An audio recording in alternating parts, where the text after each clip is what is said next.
Les amis, salut à tous, vous êtes devant un nouvel épisode de Petite Discussion Automobile. On part sur ce qui est pour nous le 4e podcast, mais en réalité, vous, ça doit être le 2e parce que, oui, on a eu des petits problèmes techniques, mais on part avec un nouveau programme. Fabien est toujours en ma présence. Salut à tous. Et aujourd'hui, on va parler de la nouvelle 208 GTI qu'on n'attendait pas, mais qui apparemment sera présentée aux 24 heures du Mans. On va également revenir sur Top Gear épisode 2, après avoir parlé dans un JT du premier.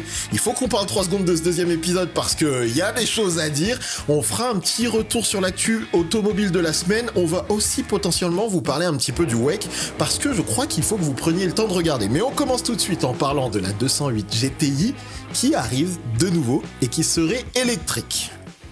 Ouais, et c'est une surprise parce que concrètement, Peugeot nous avait dit le sport, faut plus y compter. Ciao, GTI c'est mort, PSE c'est mort. On fait un peu d'endurance, ça tient, mais comptez plus trop sur nous, quoi. La voiture, en plus, ça fait un moment qu'elle est là, la 208. En fait, le truc le plus chelou, c'est surtout qu'on sait qu'il devait y avoir une 208 à la base, non en plus. 3. On est à la 208.3 ou 2 On est à la 2 là. Ouais. Donc on sait qu'il devait y avoir une 208.3, mais d'après les informations que j'avais, c'était pas pour tout de suite. Et donc l'annonce, elle tombe un peu en mode... parce que, pour précision, l'annonce, c'est que potentiellement, elle va arriver pendant les 24 heures du Mans. C'est quasi sûr. Elle va être présentée. Je crois même que c'est une annonce officielle. Est-ce que c'est un concept ou une version de série? Ça n'a pas été précisé. Mais en tout cas, il y a un truc qui arrive. Je pense que ça permettra de voir le design, une grande idée du design de la prochaine 208 qui, d'après mes informations, était plutôt pour l'année prochaine. Mais ok, toi tu penses... Moi je pensais que c'était l'actuel en version GTI. Moi non. Ah ouais? Ah merde! Bah non, pour moi ce serait la prochaine. Ah donc ça serait vraiment un concept. Parce que la 208 de 3e génération est prévue pour l'année prochaine. D'accord. Donc ce serait con de présenter... Moi je pensais, tu vois, justement parce qu'effectivement elle arrive bientôt, mais... En même temps, ça leur coûte pas bien cher parce que concrètement, techniquement, on va récupérer du bordel d'autres modèles et de faire un petit run limité, un peu cher, un peu cool pour dire voilà, on est toujours là. Ah, tu vois, je sais pas. Non, merde. Moi, je pensais ça, tu vois. Merde, putain, du coup, tu me mets le doute. Alors, quoi, mais du montage ici, on a fait les vérifications et c'est bien la 208 GTI actuellement sur nos routes qui va être présentée en version GTI. Ça montre à quel point Peugeot a vraiment été pris de court d'une certaine manière. On a même des visuels présents parce qu'ils ont caché un QR code dans le teasing qui est disponible actuellement sur internet, mais pour l'avoir en vrai, il faudra attendre un petit peu et on continue la conversation. Mais attendez, juste pour replacer un petit peu des éléments techniques, à l'heure actuelle, dans le groupe Stellantis, on a une plateforme sportive sur des petites citadines type Peugeot 208, mais qui est pas présente chez Peugeot, mais qui est présente chez Lancia, même si la voiture n'a pas été essayée. Excusez-moi, je fais des fucks. Mais en même temps, vous avez l'Alfa Romeo Junior qui utilise cette plateforme de 280 chevaux. Vous avez l'Abarth 600 qui propose également cette plateforme de 280 chevaux. Je crois qu'il y a 345 Nm de couple, une batterie qui est, je crois que c'est 51 kWh, mais j'ai un petit doute. On a aussi un des éléments cool, c'est que les freins sont plutôt costauds. On a également des suspensions à butée hydraulique, si je ne me trompe pas, et surtout un différentiel mécanique Auto Blanca, effectivement, qui, pour avoir testé la Abarth 600, la vidéo est déjà disponible, apporte pour le coup une expérience un petit peu nerveux et vient parer le problème premier de l'électrique qui généralement a beaucoup de couples. Enfin, le problème de la qualité, en fait, c'est le problème, c'est que ça motrice moyennement. Ouais. Mais ça vient d'une qualité, c'est-à-dire que ça renvoie direct, quoi, la électrique. Ah oui. Du coup, tu vois, c'est le... En soi, c'est un bon donc, point. Si tu le maîtrises, tu arrives à un truc qui peut devenir cool pour une voiture énervée. Et justement, quand moi j'ai testé la Abarth 600, même si les routes n'étaient pas du tout qualitatives, et c'est une voiture que je reprendrais bien sur de la petite route de montagne, cet autobloquant faisait la différence. C'est-à-dire que pour avoir essayé l'Alpina 290, la vidéo arrivera dans quelques temps sur la chaîne, c'est le petit détail qui lui manque, et du coup, la solution de Stellantis, elle est plutôt pas mal. Par contre, le point qu'il faut noter, qui est peut-être casse-couille, c'est que ils ont un peu le don de transposer la même chose sur 44 voitures, que ce soit une coque de carrosserie, vous prenez 5008, C5 Aircross 3008, etc. Les cases se ressemblent beaucoup. Et là, en gros, t'as l'impression qu'ils essayent de rentabiliser au maximum cette plateforme. Et donc, potentiellement, cette 208 GTI, à la chose près qu'elle aura un style cool, elle sera pas forcément très différente des autres. Ouais, bah oui, mais tu vois, c'est pour ça que moi je pensais que c'était sur l'actuel, c'était un peu, t'as l'impression que cette logique de, bon bah, ce package de 180 chevaux, avec tout le matos qu'on a mis autour, les freins, l'autobloc, etc., ouais, faut le rentabiliser, et en plus, on voit les chiffres de vente de l'Ypsilon qui sont catastrophiques, faut le dire. Mais du coup, la version sportive, bah, il n'y a pas de raison que ça se vende de ouf, tu vois. Oui, non, donc, peut-être de se dire, ah putain, va falloir quand même en vendre quelques-unes. On balance une 208 GTI, même si c'est pour un an, avec une prod, une gueule sympa. La voiture, elle est quand même cool, la 208. Putain, en fait, elle est quand même jolie, la 208. Donc, oui, tu fais une version sportive. Et en plus, il est pas impossible, parce qu'on avait quand même en tête que, tu vois, la PSE, elle devait arriver à un moment donné. Donc, ça se trouve, même le style, il était prêt, tu vois. Enfin, genre, une bagnole, elle était prête. Que le style soit prêt, c'est pas du tout impossible. Je tiens à rappeler, c'est une information qui est importante. C'est que quand moi, je suis allé à la présentation de la 208 il y a 4 ou 5 ans, il nous avait présenté une version 208 GT avec des sortes de faux échappements dans le pare-choc qui a disparu entre le moment où moi je l'ai vu en 3D sur un écran et le moment où ils ont annoncé la voiture. Et en fait, c'était censé être une version 225 chevaux thermique de la 208. Et je sais pas pourquoi ils ont décidé de le faire sauter. Et moi, j'ai mené l'enquête, ils m'ont tous dit non, elle n'existe pas. Et je crois qu'une personne m'a confirmé qu'effectivement, c'était une version qui était prévue mais qui a sauté. Et donc déjà, un style un poil plus dessiné, il y a. Mais effectivement, la 208 PSE, très certainement qu'ils l'ont développée. Ça se trouve, c'est elle qui est la base de cette plateforme avec le moteur 280 chevaux, l'autobloquant, etc., qui ensuite a été dispersé dans les marques du groupe Stellantis. Et peut-être qu'au final, c'est une sorte de retour aux sources en se disant, c'est vrai que Peugeot, en termes d'image, on peut augmenter le truc et annoncer qu'on va revenir à des trucs un peu plus dynamiques parce que c'est clairement la mode. On commence vraiment à avoir pas mal de constructeurs qui offrent Peugeot, c'est totalement logique. Le sport, Peugeot, c'est le sport auto, le rallye. Illogique que ça ait disparu. Ils ont quand même confié, parce qu'il y avait quand même des doutes, là, on va parler peut-être du WEC tout à l'heure, mais il y avait quelques doutes sur Peugeot en WEC dans l'avenir, parce qu'on disait que ça marchait pas hyper bien, ils étaient un peu à la rue et tout. Et il me semble que récemment, ils ont dit non, mais on est là pour rester, on aime le championnat. Donc tu vois, le truc de dire Peugeot, on est là dans le sport, on est là pour bien. On va présenter la voiture même aux 24 heures du Mans, c'est quand même pas rien aussi pour dire que les mecs, ils y croient un peu quand même. Donc moi, je trouve ça logique, quoi. Mais le truc chelou, ah putain, mais du coup tu me mets un doute de ouf. J'ai presque envie de prendre le temps de vérifier l'information, mais du coup je pense qu'on vous donnera l'info plus tard. Mais ça se trouve vous le savez déjà et n'hésitez pas à le mettre en commentaire. Mais en gros, pour moi c'était la prochaine génération, mais ta logique est pas conne du tout. En fait ça me paraît presque alors à moins que ça soit un vrai pur concept, très concept pour le coup, mais peu proche de la réalité, ça me paraît étrange d'annoncer la nouvelle génération aux 24 heures du Mans, tu vois. Si, pour plusieurs raisons. Parce que déjà on a une R5 qui est en train de tabasser le marché. Certes. Et même sans parler de R5, on a un monde de la petite voiture électrique qui commence à devenir vraiment dynamique avec des propositions intéressantes, même sans parler de la R5. Mais 208, on a fait le classement du podcast qui est jamais sorti, mais la 208 se vend toujours quand même pas mal. Oui, mais le truc, c'est que ce qui s'est passé aussi, c'est qu'il faut voir, c'est que Peugeot, à la base, que ce soit la 208 ou le 2008, en gros, les prochaines voitures générations qui vont arriver en 2026, voire plus tard, devaient être toutes en 100% électrique. Ah oui. Sauf qu'à un moment donné, ils se sont dit, attends, le marché il envoie des signaux du faire une 208 ou un 2008 en 100% électrique, on prend un pari un peu trop osé. Et donc, les rumeurs actuelles sont à dire que Peugeot a reculé un petit peu sur les prises de position qu'ils avaient vis-à-vis de l'électrique, et que du coup, ils essayent de redévelopper une version thermique de la 208 et de la 2008 de 3e génération. Et donc, potentiellement, si tu veux un peu renforcer l'aura et aussi préparer le terrain, parce que même potentiellement, t'as un peu de retard sur ce qui doit arriver, commencer en 2025, sachant que Renault, ils font du mal, ils ont une Alpine A290 qui est aussi intéressante, enfin bref, il y a des forces en présence qui vont les obliger à dire, attends, mais nous, faudrait qu'on montre qu'on est encore là et qu'on a des produits intéressants. Et donc, c'est pas si con de prendre un peu d'avance, de présenter un produit puissant au moment, qui va faire du bruit à l'international potentiellement, histoire de dire à ceux qui peuvent être intéressés, prenez le temps, on arrive avec des produits cool. Ouais, oui, non, c'est vrai. Les deux possibilités sont... Mais l'idée de se dire, attends, moi j'étais persuadé version actuelle. Moi, j'avais compris. C'est marrant qu'on n'avait pas parlé avant, tu vois. Mais oui, mais du coup, c'est très intéressant parce que les deux marchent et le 2 serait intéressant. D'autant que les articles que j'ai pu lire là-dessus, moi... Mais du coup, ils disent quoi?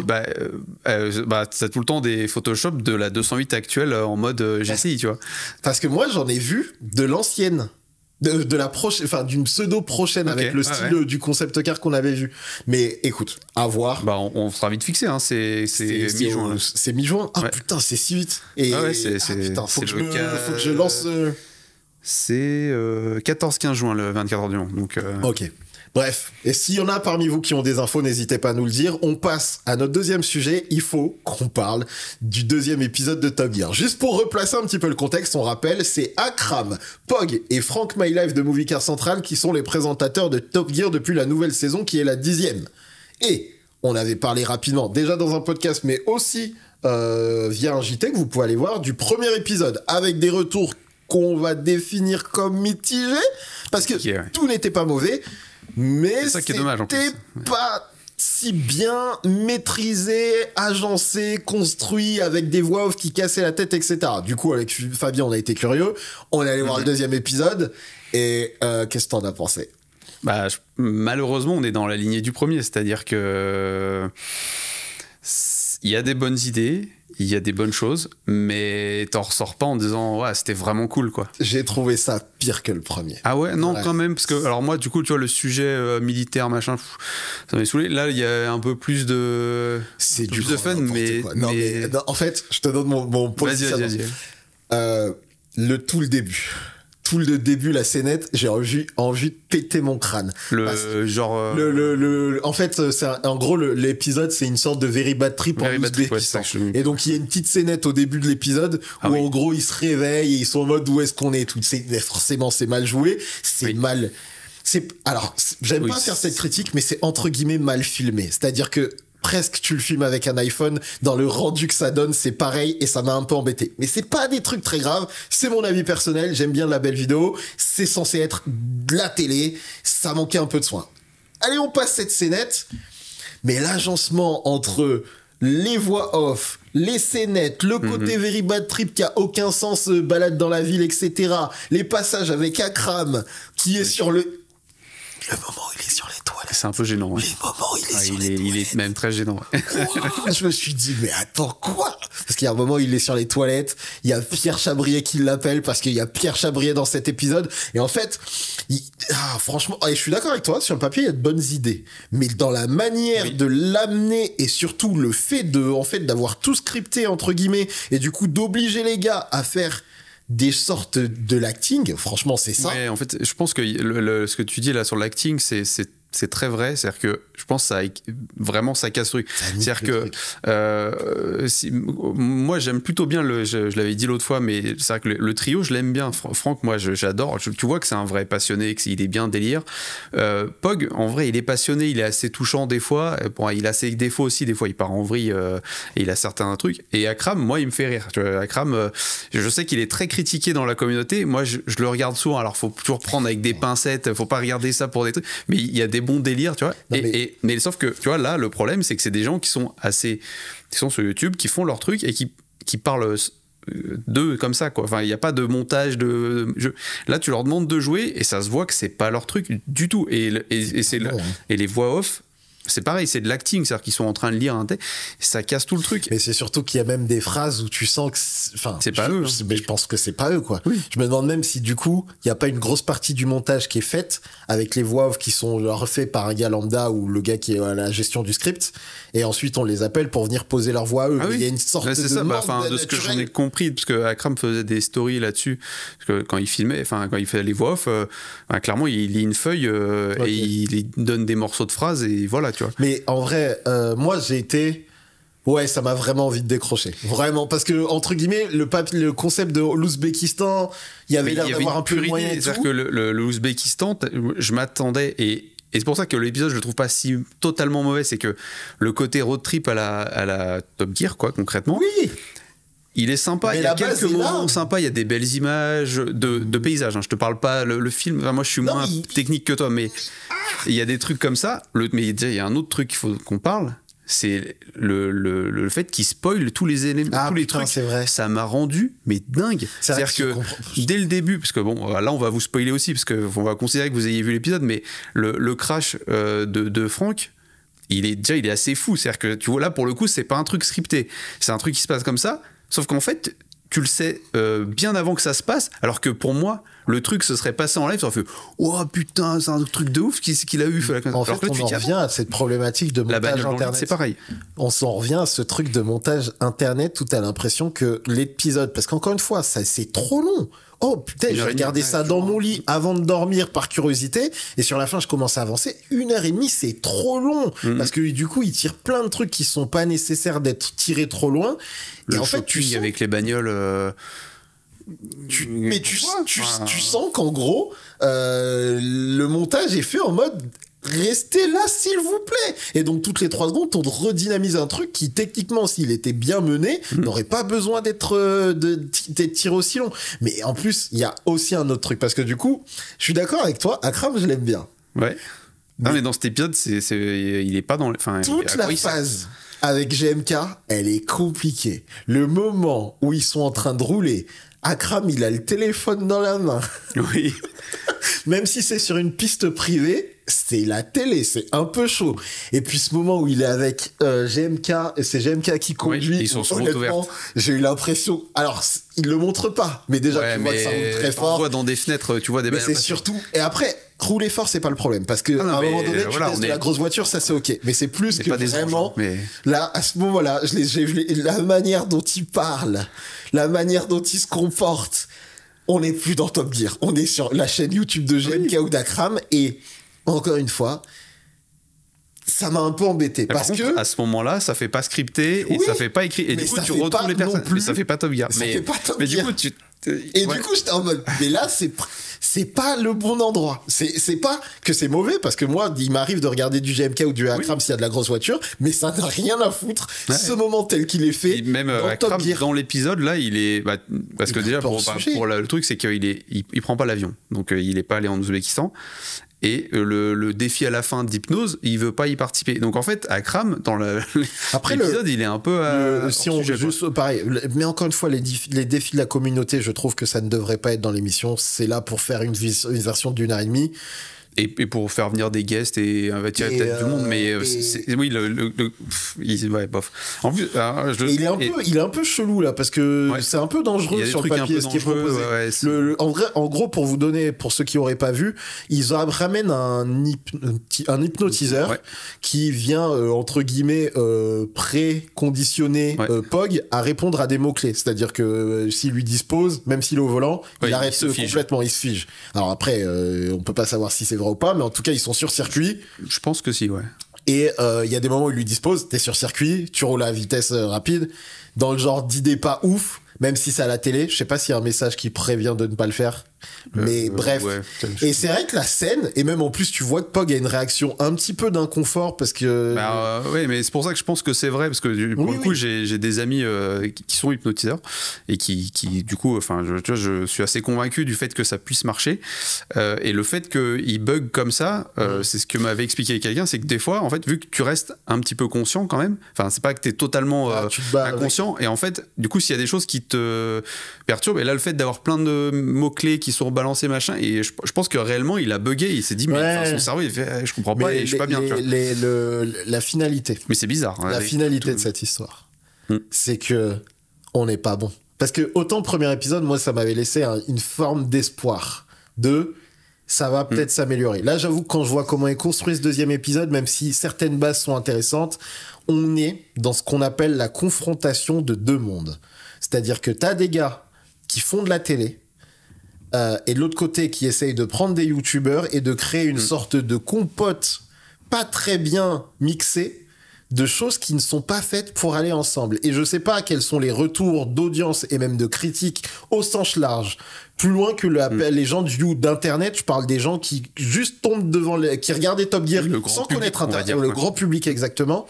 Quel est le ressenti? Alors c'est sûr qu'il y a des gars qui vont me dire moi j'ai trop bien aimé, tant mieux, et vous avez le droit. Non, parce que c'est pas mauvais, c'est décevant, surtout si tu connais bien Top Gear, etc. Mais l'objet, l'objet en lui-même n'est pas si mauvaise non plus. C'est-à-dire qu'il y a quand même un peu de divertissement. Toi, tu vois, tu vas avoir un regard trop critique. Nous, on va avoir des attentes aussi parce qu'on connaît le Top Gear original, machin.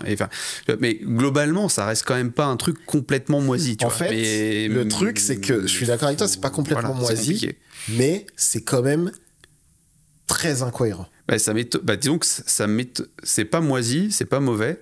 Mais par contre, ça m'étonnerait que même auprès du grand public, t'aies un effet de bouche à oreille, genre le lendemain à la pause café, genre oh t'as vu Top Gear, machin, et que du coup t'as un petit phénomène de chaque semaine il y a de plus en plus de monde, tu vois. Non, j'ai été je pense pas qu'on soit là-dedans malheureusement parce que et même en essayant d'avoir un regard un peu neutre et de pas me mettre dans la position de moi qui fais des vidéos sur YouTube, qui aime la voiture et qui a une attente parce que j'ai regardé Top Gear à l'époque, je parle vraiment juste du produit en lui-même. Le mélange qu'ils essayent de faire ne fonctionne pas. Alors que des deux côtés, il y a des trucs intéressants, mais le mélange qu'ils essayent de créer, il est pas bon. Bah, ça serait intéressant d'avoir l'avis des personnes de l'équipe, tu vois, et mais notamment des trois présentateurs.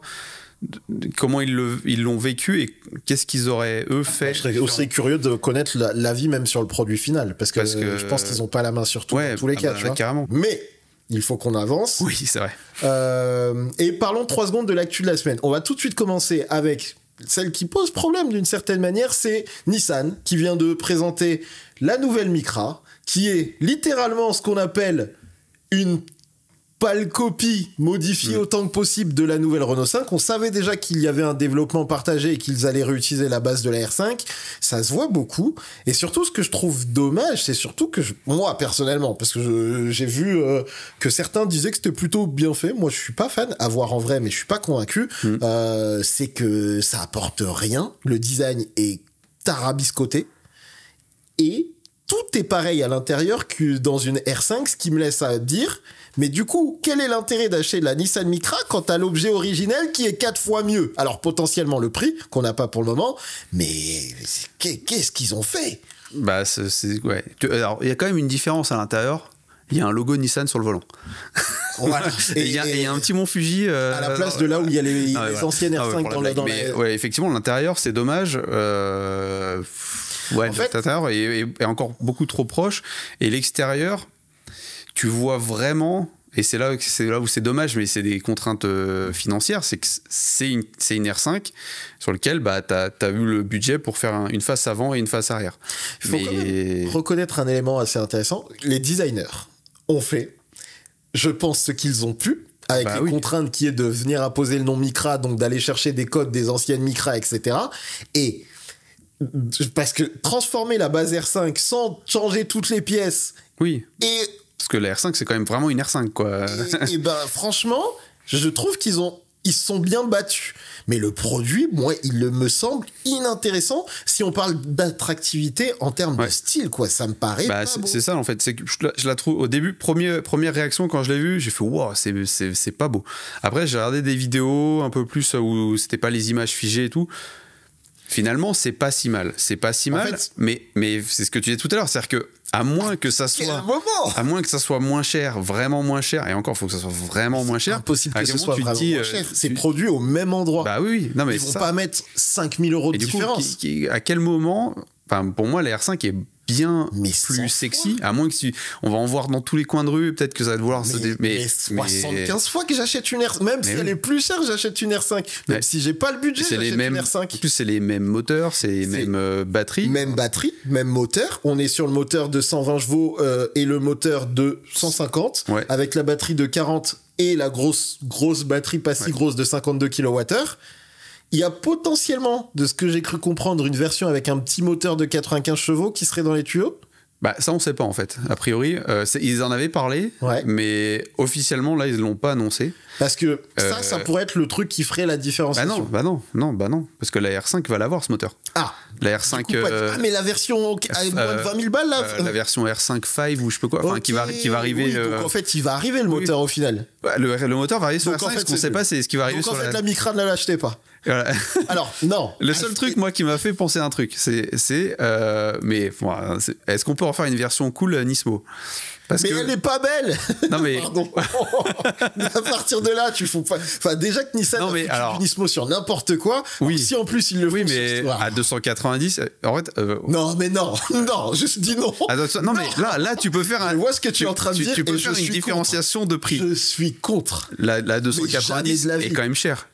Tu peux faire une Nismo un peu moins cher. Pour le coup, là, tu peux un peu... Parce que là, ce serait moche au possible. Déjà que Nissan a réussi à faire des trucs Nismo sur des caisses qui ont... Oui, alors attends. Qui mériteraient pas. Écoute-moi bien. Sur la Clio, la génération de la Clio 4, la Clio 4 RS avait une boîte auto, pas d'autobloquant. Le Juke Nismo, même moteur, même base, boîte méca, autobloquant. Est-ce qu'elles étaient faites dans la même usine? Je sais pas. Parce que ce qu'il faut prendre en compte, non, mais paramètre important, c'est que la Nissan enfin la Nissan R5 et la R5, la vraie, l'officielle, celle que vous devez acheter, sont faites dans la même usine en France, ça c'est le bon point, à Douai. Oui. Jamais de la vie, sauf si... Non, en fait, non. En fait, même s'ils prennent tous les éléments de la... Dans quelle mesure tu peux... Alors, oui, une boîte de vitesse, machin. Je te dis de la merde, parce qu'en vrai, la 290, je crois qu'elle est faite à Douai aussi. Donc c'est possible. Ouais. Mais non. Parce que tu pourrais faire des versions un peu typées différemment, mais Nismo quand même, tu vois. Enfin, en fait, je suis d'accord que c'est du bricolage. Fait, le problème, c'est même pas une histoire de bricolage, c'est juste que déjà, la base est pas belle. À partir de là, laissez la voiture tranquille. Je sais même pas à qui ils vont les vendre. Alors potentiellement, par contre, ce qui peut être intéressant pour eux, c'est d'aller les vendre sur des pays où Renault a moins d'impact. C'est peut-être ça là, parce que c'est peut-être le plan en fait. Angleterre peut-être aussi, tu vois. Mais j'avoue que la transformation est pas très satisfaisante. Mais bref, ne restons pas trop longtemps sur cette petite Micra. Parlons du nouveau RAV4. Moi, j'avoue que j'ai pas été spécialement séduit, même si au départ.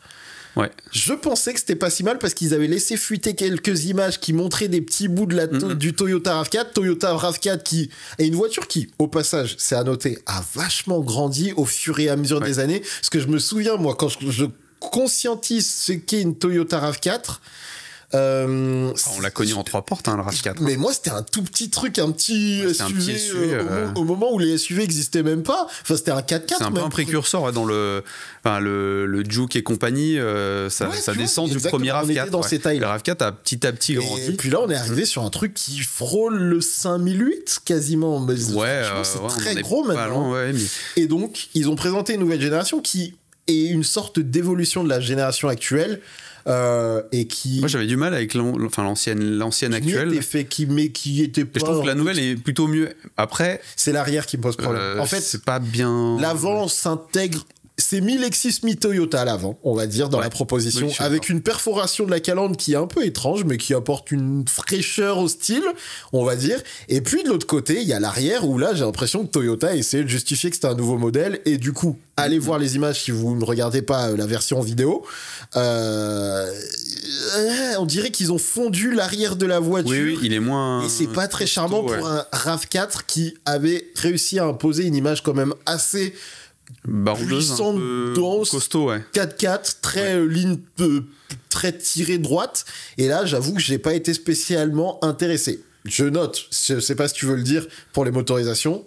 Il y a un truc à noter, c'est déjà t'as la version visuellement GR Sport que je trouve pas si mal. Je l'ai rapidement vu. Un peu plus clean, un peu moins baroudeuse justement. Qui est plutôt sympa et qui a des réglages de châssis, visiblement quelques pièces de châssis qui sont un peu différentes.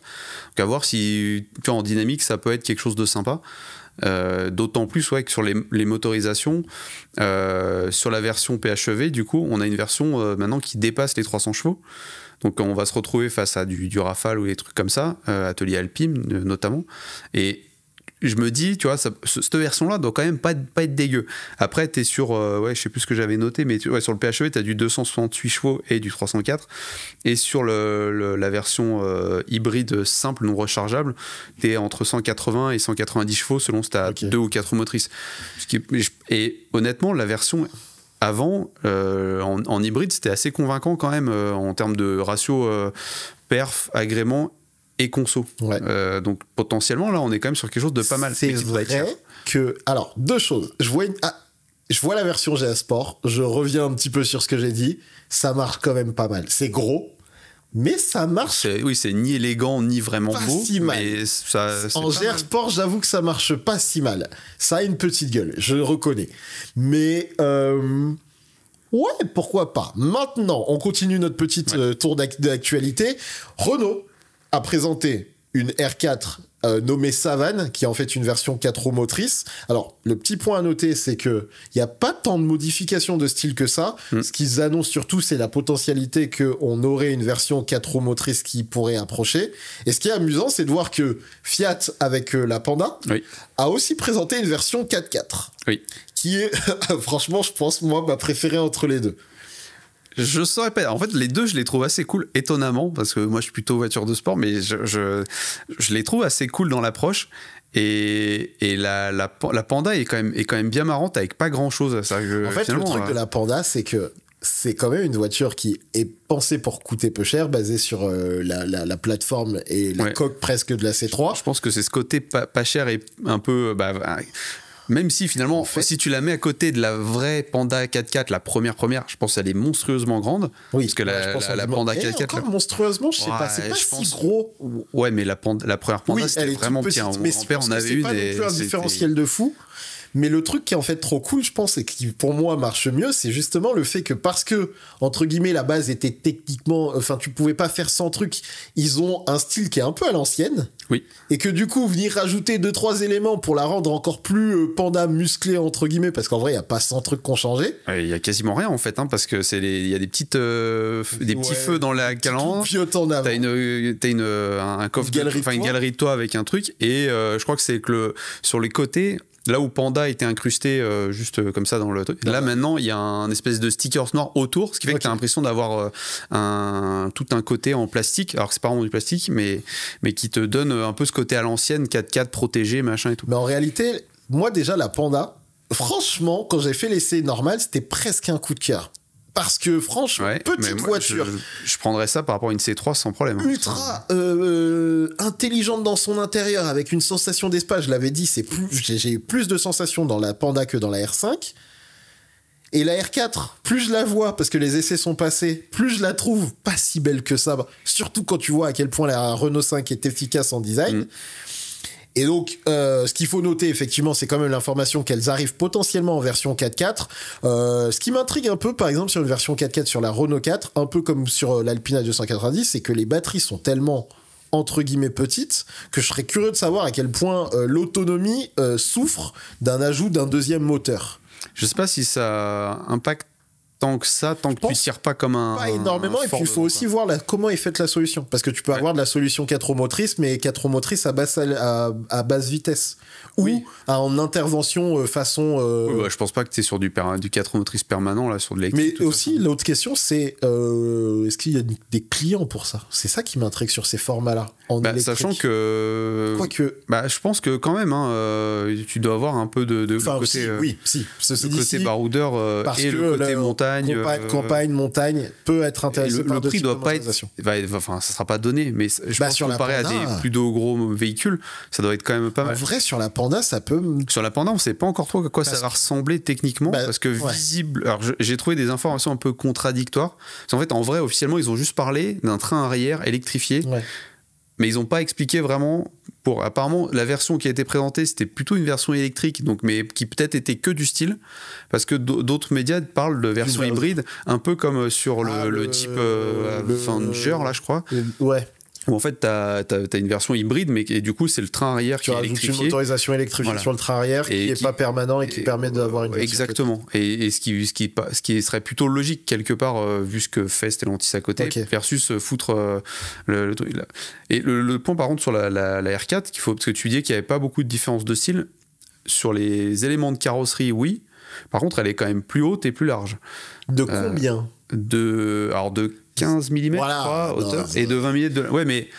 non, mais les voies élargies. Je pense que... Quand tu dis plus large, c'est voies élargies. Ouais. Et je pense quand même... moi, sur les photos, je la trouve assez sympa. Et après, il y a la couleur, le vert, là, qui est spécifique. Je pense qu'en vrai, ça peut avoir justement un petit peu amélioré ce que tu disais tout à l'heure. C'est que moi, la R4, je la trouve un peu fade, un peu manqué un truc. Je me dis que cette version-là, si elle sort comme ça, avec les voies un peu élargies, un petit peu surélevées, avec une couleur sympa, peut-être que le rendu, tu vois, fait un peu plus... Je pense que ça va pas la rendre... Les voies élargies vont aider à asseoir, entre guillemets, la voiture et lui offrir plus de prestance.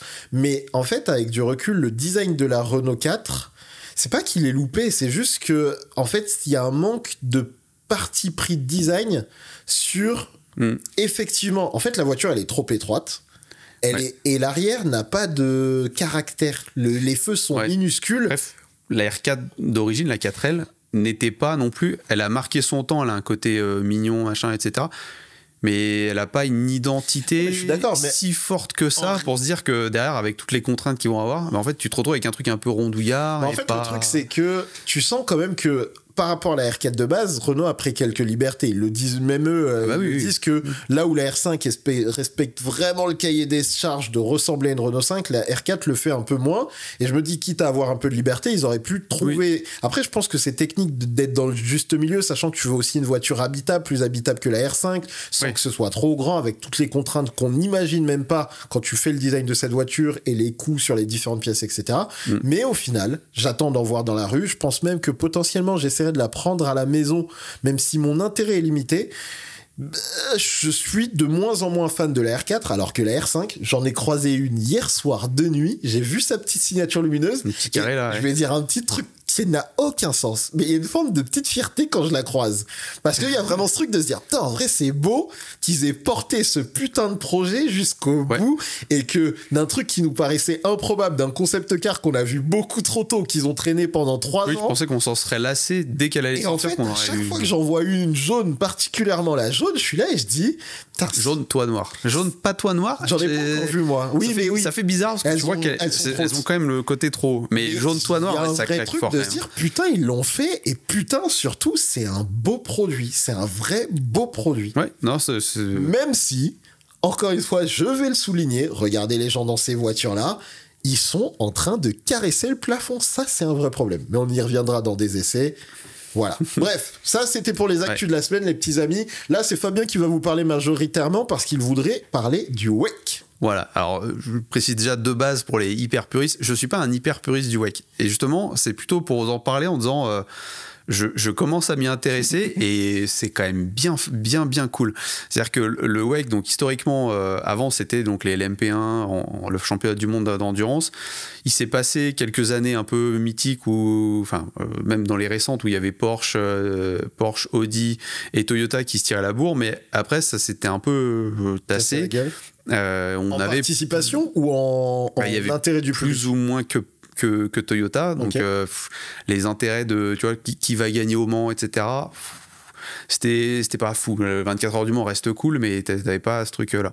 Et du coup, pour redynamiser tout ça, il y a quelques années, ils ont lancé la catégorie hypercar, où en plus t'as 2 catégories. T'as la vraie hypercar où ils ont moins de contraintes, et la catégorie LMDH sur lequel ils ont des châssis imposés, mais par contre ils peuvent venir avec leur moteur, etc. Pourquoi c'est intéressant à regarder ? C'est ça la première étape. Oui, parce que là, on part un peu trop dans le... Exactement. Donc, la première étape, c'est pourquoi c'est stylé à regarder. En vrai, c'est un peu lié à ce que j'allais dire, finalement. C'est qu'il y a une balance des performances. Alors, qui a ses défauts, mais qui a ses qualités. C'est-à-dire que, du coup, la FIA, donc ceux qui gèrent le championnat, s'il y a une voiture qui est trop performante, eh ben, ils vont lui foutre du lest. Alors, du coup, ça peut-être un peu injuste, mais, les courses sont folles. Mais les courses, c'est un truc de malade mental. J'avoue que tu m'as envoyé un extrait. Cette année, j'ai eu le temps et j'ai eu l'opportunité. Parce que le problème, c'est que faut quand même pouvoir se caler 6 heures devant une course. Tu vois. Ouais. Voilà, ça prend du temps. Parce que, important, le WEC, c'est des pseudo-courses d'endurance. Ouais, c'est des courses d'endurance. Non, mais parce que et il y a les 24 heures du Mans au milieu. Oui, mais 6 heures, tu vois, on dit, quand je dis pseudo, c'est dans le sens où 6 heures, c'est pas les 24 heures endurance. Quoi. Mais du coup, voilà, donc t'as 6 heures de course, mais les mecs se tirent la bourre. Mais alors là, moi, j'ai regardé quasiment en entier celle de Spa, là.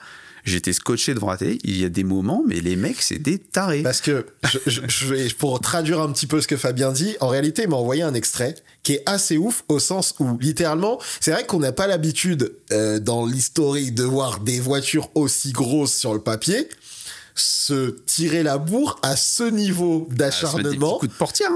Les mecs se rendent sans violence absolue, mais vraiment, tu sens qu'il y a une notion de bagarre qu'on a presque plus vraiment l'habitude de le voir.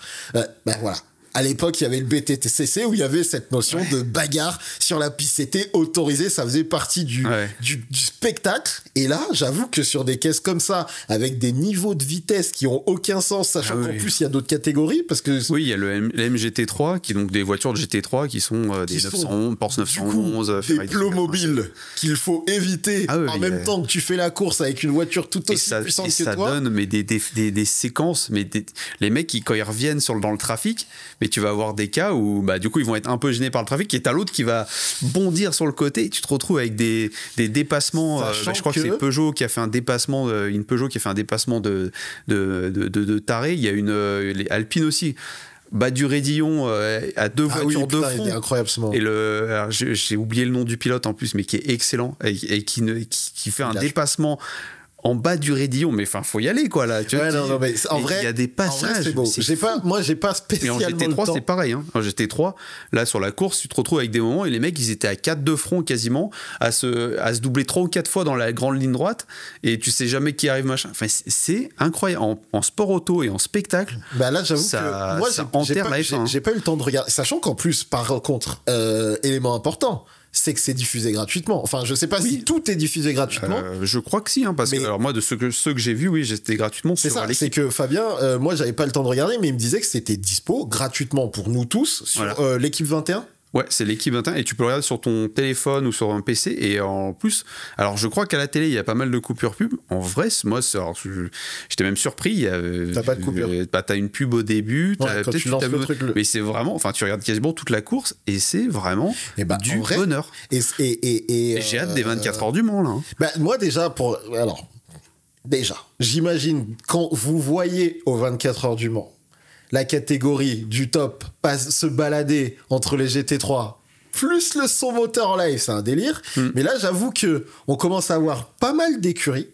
Oui, bah, ça c'est ça qui est stylé. Je pense que le fait qu'il y ait de la bagarre, le fait que les gens qui regardent, que, tu vois, tu passes devant la télé, tu vois le truc, tu fais wow, c'est cool, fait qu'il y a une émulation et une image en train de se faire le WEC qui fait que les constructeurs ont envie d'y aller. Et du coup, tu te retrouves avec un plateau, mais de malade. Alors, j'ai noté pour pas trop en oublier, mais tu vois, donc, en hypercar, tu as Toyota, Ferrari, Porsche, Cadillac, BMW, Alpine, Peugeot, Aston Martin. Donc, t'as déjà là tu es déjà sur un truc assez costaud. Mais faut se dire que accessoirement, tu vas avoir très prochainement, là, dans les 2 prochaines années, tu as McLaren qui a dit qu'ils arrivaient. T'as Ford qui arrive et t'as Hyundai via Genesis qui arrive aussi. Ah, c'est via Genesis. Ça aurait été plus marrant que ce soit Hyundai directement. Ouais, mais peut-être que c'est pour garder genre Hyundai en WRC et Genesis en endurance. Mais t'as ça qui est déjà. Ce plateau-là, il est incroyable. Non, j'avoue que là, tu commences à avoir beaucoup de constructeurs. Tu commences. Il y a au début de l'hypercar, t'avais quand même un gap de perf assez fait que la bagarre était moins serrée. Là, franchement, alors Ferrari a quand même tapé assez fort là, sur la dernière course, mais globalement, tu voyais un peu tout le monde se battre avec tout le monde. Tu avais de la BMW, de l'Alpine, même Peugeot est plutôt bien revenu, etc. Enfin, tu avais vraiment un truc ouvert, quoi. Alpine a fini combien là sur la dernière course? Bonne question, je me rappelle plus. Mais et Peugeot, il performe maintenant ou pas? La Peugeot là, sur la dernière course là avait de la perf. C'est pas oufissime, mais et l'Alpine est vraiment pas mal. Hein. Ils étaient aux premières loges. Là, je pose la question parce que quand Peugeot est arrivé avec la 908XX, je crois que c'est ça le nom. 9X8, je crois. 9X8. Ouais. On les attendait en grande pompe. Et les premières courses n'étaient pas folles dans mon souvenir. Ouais, en plus, je crois qu'ils se sont un peu fait avoir par la réglementation. C'est-à-dire qu'il y a eu des changements. De ça, de 4 motrices, tout ça, là. Ils y sont allés, ouais, je sais. Alors, pareil, je suis pas assez pointu, mais je sais qu'il y a une histoire où, en fait, leur concept sans aileron c'est vrai.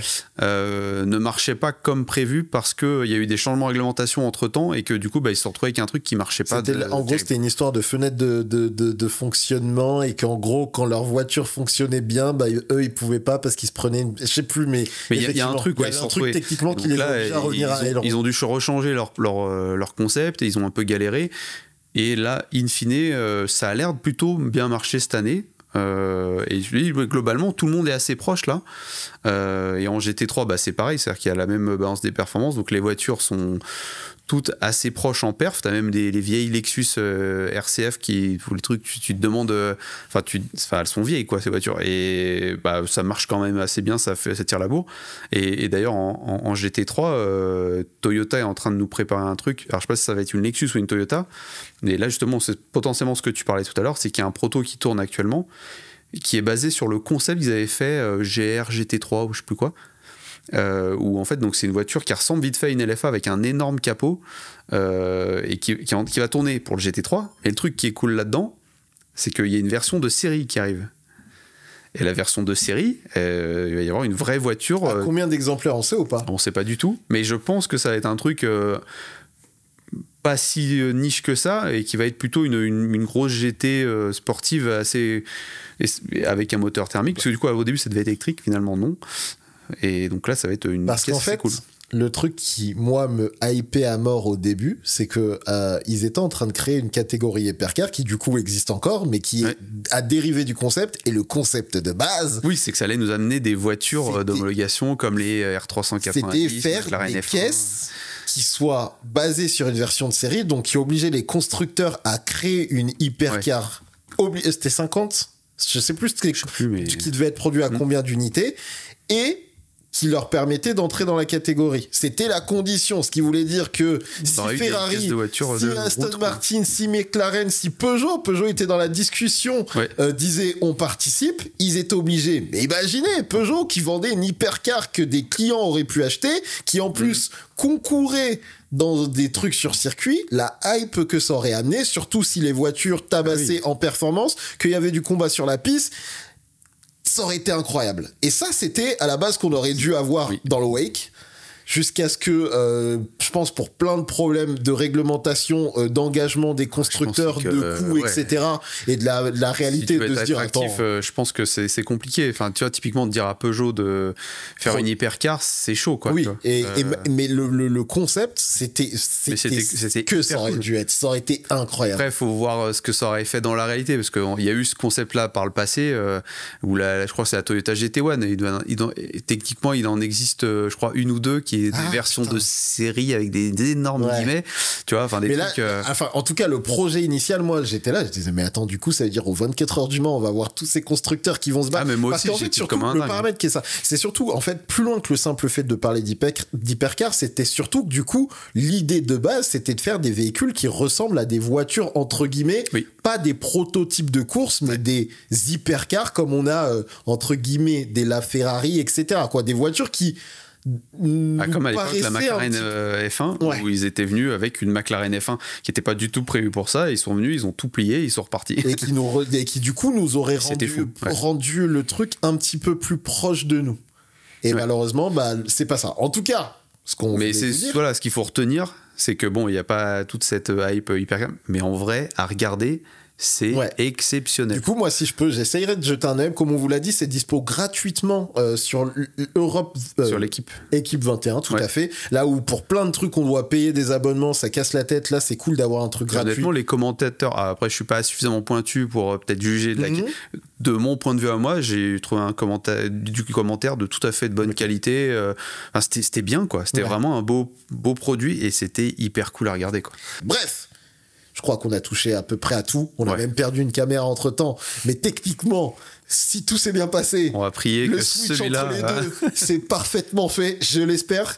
Mais en tout cas, j'espère que ce petit épisode vous aura plu. On attend vos retours. Un jour, peut-être pas pour cet épisode, mais ce sera disponible uniquement en audio. Je me tâte même, en attendant de pouvoir vous le mettre sur des plateformes, à vous le mettre en téléchargement sous la vidéo. Comme ça, si vous avez envie de l'embarquer, vous pouvez le faire. C'est nous qu'on vous offre, ça fait plaisir, c'est cadeau. Parce que là, on est un peu en test du format, du matos, de tout ça. Etc. Et puis, je crois qu'on est sur une fin d'épisode, 1 heure tout rond, même c'est un petit peu moins du coup pour vous. Fabien, est-ce que tu as quelque chose à ajouter ? Non. Un petit coup de cœur sur Internet récemment ? Ah si, j'ai vu un truc qui m'a fait plaisir ce matin, c'est Lotus qui nous dit que pour remplacer le V6 sur l'Emira, qui disparaît parce que les normes de pollution sont pas ouf, elles passent pas les normes de pollution, que apparemment ils réfléchissent à foutre un V8. Oh merde. Il faut qu'on arrête le podcast. L'ordinateur va s'éteindre. On arrête le podcast maintenant. À bientôt. Au revoir. Salut. Ciao.